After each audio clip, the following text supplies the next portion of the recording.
Hello and welcome back to Video Games and the Blockchain. I'm your host Chris Stead. You're watching Crypto Finder TV, and we've been joined by a very, very special guest today, the VP of Communications at Enjin, Roger Walco. Thank you very much for joining us, mate.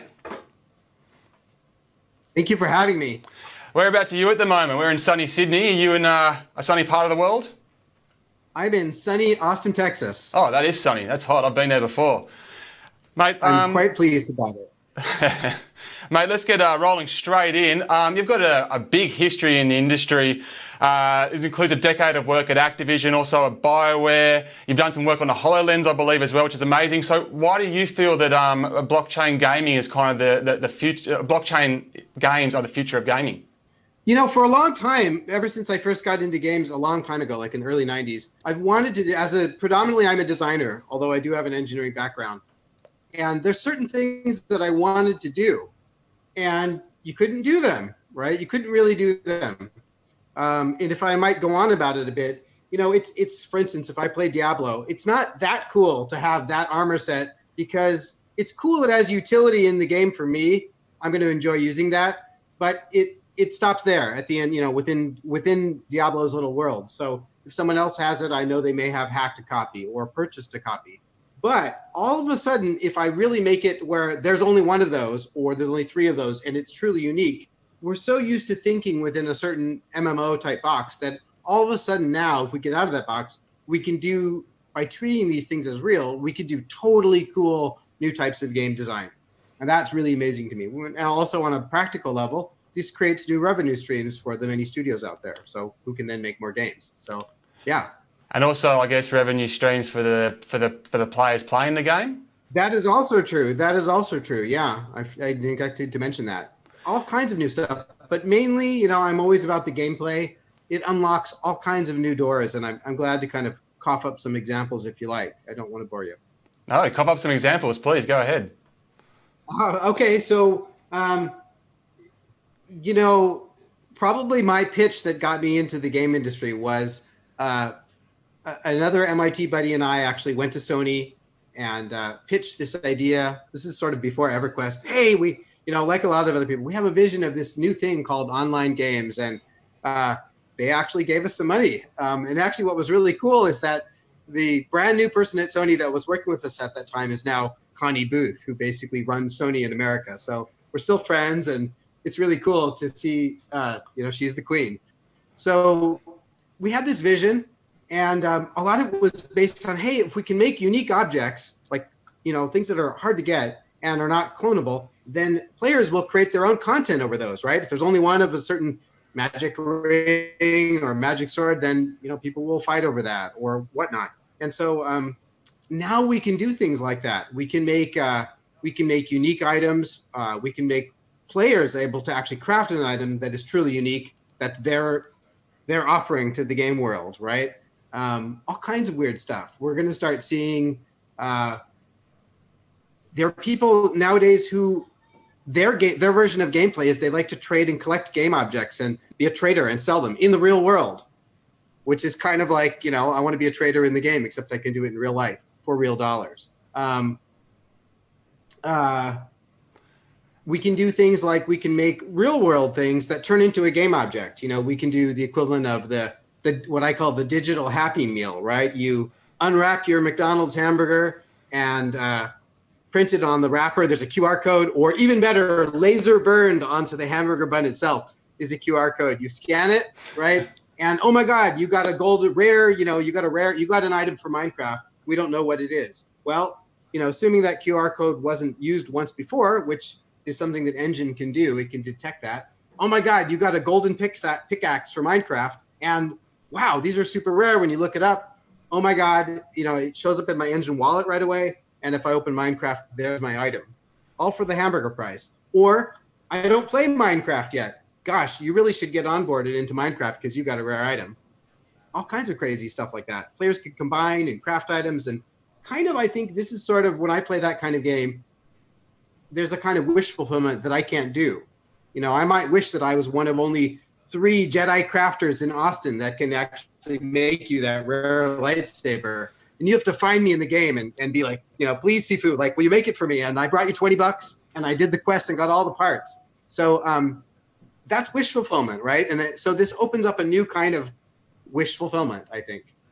Yeah, well, I mean, obviously that type of energy and those ideas are coming through because every single week almost on the show, there's something coming out of Enjin that's a news story that we really want to talk about.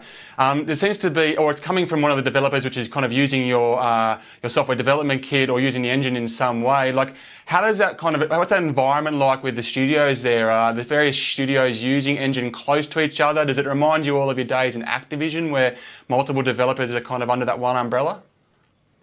Do you mean like, kind of on a practical business level, or how does it work with technically how they're doing this? Well, I'm just curious as to whether or not there's actually a community there where the developers that are working with Enjin, how much they communicate and what that kind of vibe is between them.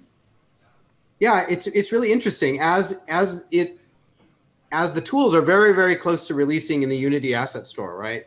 Very close. So and we've got about a dozen, I would say, early adopters working with it, and a bunch more getting added all the time. And what's interesting is, you're right, some of these guys are starting to want to talk to each other, these studios, right? And, there's one thing that's important about Enjin is the developer controls what their game does and what their stuff does in their game. So for instance, let's just say within the Activision Blizzard model, maybe World of Warcraft has a rare magic sword that, is equipable in game. But maybe they've decided that one item will cross over to Hearthstone. And in Hearthstone, the same player, I'm the player, I own that, and I'll use my glow-in-the-dark silly putty as an example. I own the magic sword, right? But now I bring it into Hearthstone, and oh my God, it's a card, right, with a picture of a magic sword, but it does something totally different in Hearthstone. It's kind of like I own the title to the car, but Activision Blizzard gets to say what it does in each of their games, right? But what's happening now is all of a sudden we have developers from different studios wanting to collaborate, right? They have to agree and want to work each other to make this happen, right? Players can't just force an item into the other person's universe. The studios get to say how it works, but we're seeing them want to do this. And we almost can't put together like a community developer portal fast enough to satisfy everybody's itch. It's really a neat collaborative spirit happening. So what you're talking about here is the Enjin Multiverse, I assume, which is obviously something that's really, really exciting. You've kind of just explained then how that kind of came to be, which was going to be my next question. But, is there any more you can tell us about it moving forward? We know that there's 9 developers that are involved with the Enjin Multiverse at the moment. Is there more likely to come on soon? Do you have an update on where that's heading in the near future? There's about, there's a handful of them already out there. There's about, I'd say, another 5 that are sort of midstream getting into our early access program, right? And I mean, we're hit up constantly, but there's probably another 5 that are about to submit. So it's really, and what's interesting is I've never seen such a social media storm. Now that people are talking about this multiverse and some interesting stuff, all of a sudden when somebody new comes along, they get absorbed into the avalanche, and it's really good for them. So part of my mission with Enjin, and I know Enjin itself, we have a very altruistic goal, which is to make the game industry a better place, as well as being profitable, right? And so it's really neat. When I went indie after I left BioWare, I was indie for 8 years or 10 years in Seattle. The thing that you never have as a small developer is if a game costs you $10 to make, you need to spend 10 or 20 or 30 more in order to get it well known, especially if it's mobile, right? Otherwise, disappear in the App Store. And so by doing this early adopters program, we've been able to loan our social media muscle to some small developers, and it's really boomed up for them. And that's really pretty heartwarming. I really like that. Well, that was my next question, actually. I was going to ask you, what's the thirst been like among the indie developers? Like, how many are reaching out to you on, say, a monthly basis to get involved with the SDK or possibly get involved with the multiverse? Oh, God, I can barely keep up. There's actually several of us now that are kind of taking these, as VP of Communications, I'm kind of the main partnerships guy. But we also have a couple other team members that are helping out in this capacity, very much so. And it's overwhelming, it really is overwhelming. Everybody, I hate to say it, sometimes I have to tell people just be a little patient because, there's a lot happening. Yeah. So if we were to say forecast, say, a year ahead from today, like how many games do you feel like there'll be out there or being in production that will be using Enjin? I think adoption is going really well. I have a good my spider sense is working well on this one. Or as someone that will recognize me saying this comment, we have worm sign. But anyway, what I'm really seeing happening is there was a lot of indies and a lot of, at first there is, if you really want to sort of look at the archaeology of it a little bit, right? At first there was people who were not game companies or experienced game developers, but they were crypto people, right? Trying to do sort of crypto kitty-ish kind of things, right? Sort of financial games, really, with a little bit of a game GUI. And they're really into the blockchain, right? So then they would like, we want to put the entire game on the Ethereum network, and like everything is, well, that's maybe not the best, most financially viable thing to do, but it is technologically really neato. We have a few people that want to do things like the dice rolls, or in a gambling situation where some aspect is controlled by the blockchain, so and verifiable to make sure that it's legit. That's pretty neat. Then came along a lot of smaller studios, indie studios, or at first. And then after some of that started to be like, well, we've got 5 mobile games out and we want to do a big game. We'd like to use Enjin to do that. There's also a fair bit of interest, I guess you could say, from IP holders. You know, I know a lot of people in Hollywood who, whether it's, you know, Star Wars or Coca-Cola or advertising money or a game or movie thing, there's a lot of this that wants to get in and utilize this kind of stuff. So for instance, I know very well some developers who did some major location-based games that were very successful. I won't say any names, but there's talk about, hey, gosh, we'd sure like to do something that's kind of like, you know, I go around the city and collect stuff, and let's attach that to, I'll just pick something generic so I don't speak out of turn. Let's attach that to, help me pick a movie or game franchise that I'm not going to get in trouble for saying on TV. Well, I won't say Marvel. Or on the, what? Well, I won't say Marvel. I don't want to pick anything because there's no deal like this happening. But let's just say Sesame Street. Okay, it's not as cool. What I was going to say is, okay, so let's just say we do a medieval combat game. I was going to say Star Wars, but I can't. It's not, you know, there's no Star Wars deal brewing, and I don't want to hint at something that's not real. So let's just say this is kind of one of the things that Enjin can add to the mix. Let's just say that Pat, our VP of engineering, and myself, the other VP, we're playing a medieval combat game that takes place in your city, right? And we've made the map look really cool and themed up. So Pat and I have, I was going to say a lightsaber fight, but we have a big sword fight, and you know, I defeat Pat in the lightsaber battle, and in the armor combat battle, and he drops like the family heirloom sword, okay, by a fountain, let's say in downtown Austin. And then later over the weekend, oh my God, you know, his kids could, you know, his wife could bring his kids. Let's find Dad's like ghost by the fountain, and like you can recollect that, you know, nobody else can pick it up because it's a family crafted object, right? Let's find Dad's sword, and like you can pick it up. That's just really a neat thing that is enabled by the blockchain, right? Or another example is, do you remember Talking Tomcat, that app thing that was just a little cat on your phone? Yeah, vaguely, yeah. It was like, you know, a cat that had different animations, and you could dress him up and you could change his color. It was probably made more money than any other mobile game out there, but it was just a very simple thing.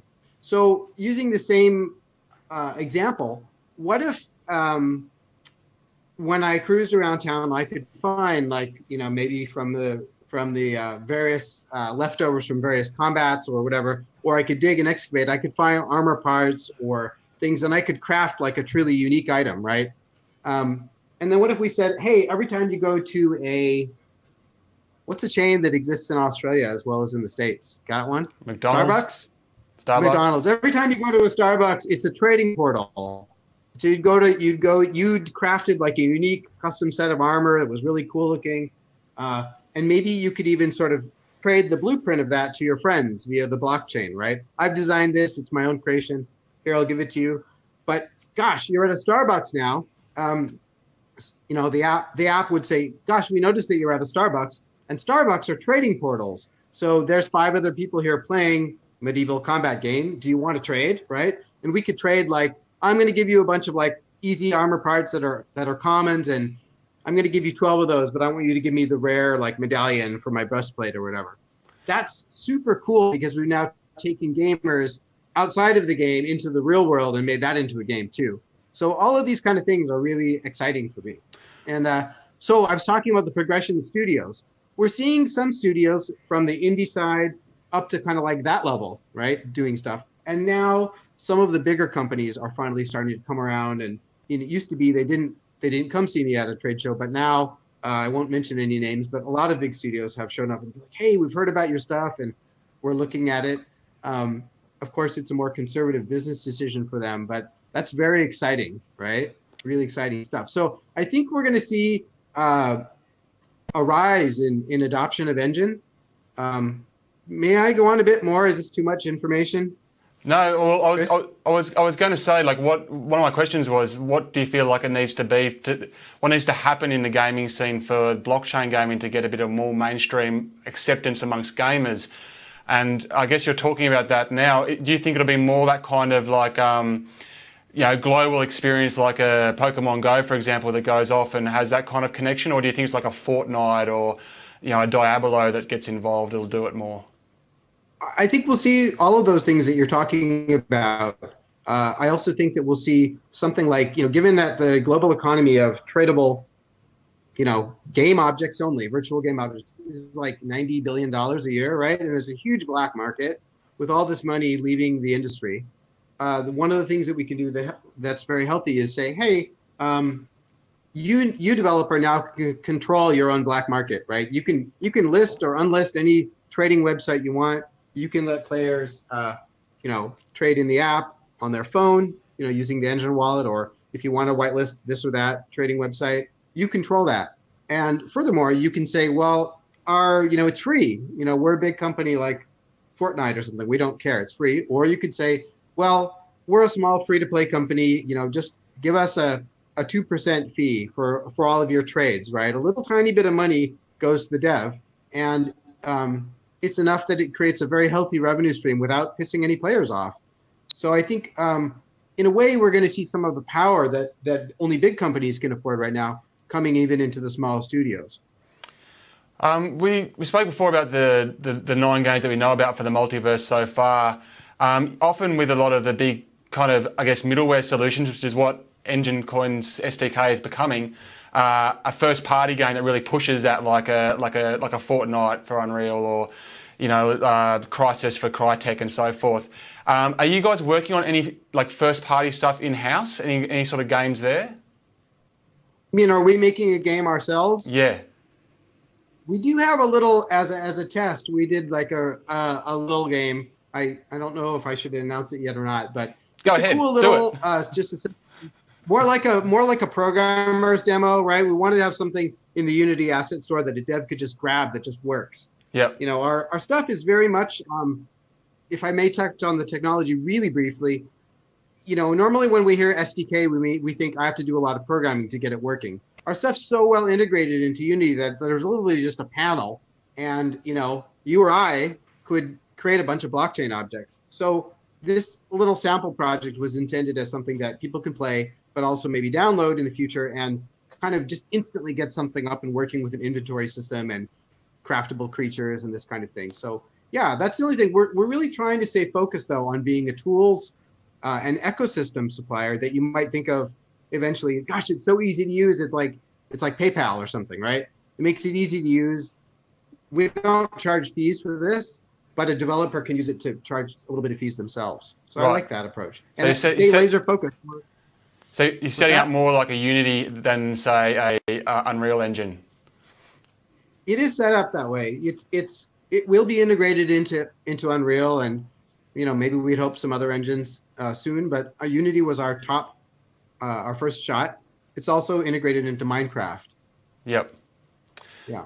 So we touched on this earlier about that kind of some of the bigger studios. Like we know that Ubisoft has been a kind of very active in the blockchain gaming space so far. But what do you think? I mean, like, what do you think it'll take for the Microsofts, the Sonys, the Nintendos, actual console makers to maybe start facilitating blockchain gaming more through their ecosystems? Yeah, I think once some small studios start to use it, and that's always a good entry path, right? That paves the way. We do have some interest from the big guys, and one of them might decide to be adventurous. That would be pretty cool. But I think it's mostly smaller adoption drives the bigger adoption, right? I think Enjin is set up in a way also, in case any of you big studios happen to be listening to me right now, where I really do feel it's kind of like other tools that have been adopted, like Unity itself. We don't say, oh, I don't want to use Unreal or Unity because I want to write my own game engine. Yes, sometimes big studios such as BioWare have that, but it's a rare case, right? Mostly it's efficient to utilize that tool. And I feel Enjin is set up in such a good way in a clean pipeline, by guys who are from the industry that if I was a big studio, I'd want to adopt it and add to it. I wouldn't want to. It took us a long time to really make it this nice. So it's pretty far ahead. I think that they'll do it and they'll see the smaller studios pave the way. So you mentioned before that you have had some bigger studios kind of come and talk to you at various conferences and stuff. Are we talking about like some of the big thirds here? Big 30? Right, your big thirds, like you kind of your Activisions, your EAs, your THQ Nordic, that size people coming to start talking to you about what Enjin might be able to do for them? Yes. That's what I'll say. Yes. Yeah. Well, that's obviously really exciting then for the company. Yeah, I would also add to this, pardon me. I would also add to this that we have a team in Korea, a full-time team. So I spend a lot of time there, and we've also been talking to some of the big players in Korea as well. So that's some of my yes answer also comes from that front as well. The development scene in Seoul, Korea is amazing. It's like all developers from all the big studios in the United States jammed into like Los Angeles sized place. It's pretty incredible. So yeah, there's lots of power happening there too. What do you feel like the future holds for like an outfit like Steam, for example? And would Enjin ever look to explore that kind of space of kind of offering a little bit more and being a distribution platform as well?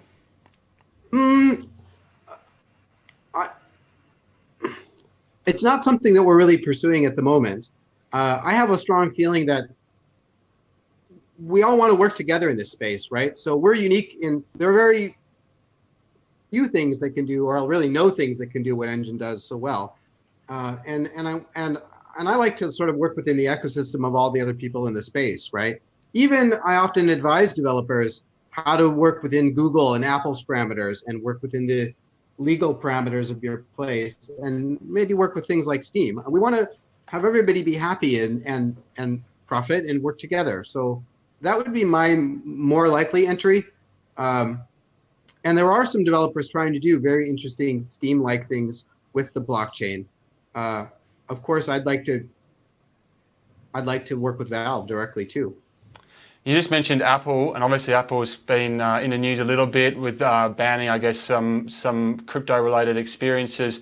How do you feel about Apple's kind of blanket ban on any on-device mining, but also the kind of promotion of non-fungible tokens? Like, how do you feel about that and the way Apple's approaching blockchain gaming? Yeah, I actually have a whole strategy that I coach developers on how to work within Apple's parameters. And actually, I'm hoping to be up in the Bay Area meeting with them and Google about some of these things in November. I have a lot of forward thinking about this. And when we first got started, there were a lot of young developers that would come and say, oh, I figured out a way using the blockchain to get around Apple's fees. And I would advise them. And they just figured out already how to get around your fees right now, as in, don't do that.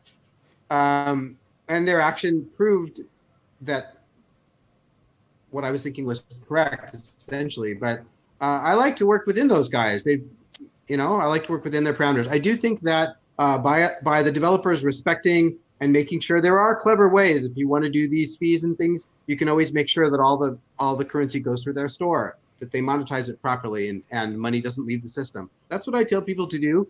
And I think that by developers conducting themselves that way, down the road, Apple and Google will open up their policy to include maybe, okay, yes, normally we take our cut right through money coming into, when we process payment, right? But okay, you can remunerate us this other way or whatever. And I think it's possible that will open up. But I always want to encourage people to work within the publishers. We want to take care of the publishers and big players too. Can you tell us a little bit about Efinity and also kind of where you are with that and the timeline of it? Yeah, so I sure I can. A big thing that people talk about is scaling, right? And one of the things I'd like to point out is that our 1155 smart contract is very unusual. I like to think of scaling as like, well, gosh, our tanker boat can only hold 100 containers because they're too heavy. So scaling is kind of like, can we big a bigger tanker, right? But what if you could make the containers that they only weighed a tenth as much? You wouldn't need a bigger boat. And so right away, our 1155 smart contract acts as kind of a pre-scaling. It allows us to process thousands of transactions all at once, making them much cheaper and faster. And in many cases, scaling may not be necessary. Down the road, we're going to be working on our own Efinity scaling solution, but we're also ready to slot up, like if the Ethereum guys, who I quite like, come up with something epic, we may be able to just graph that into what we're doing because we're Ethereum based. So, but I think that the pre-scaling is really, really important. The existing way of doing smart contracts was neat for gaming purposes, but it was grotesquely inefficient. So why not clean up your act before you start stacking boxes? Righto, and so finally I've got one last question for you. What's the next big story we're going to hear from Enjin? The next big story. Let me think about that.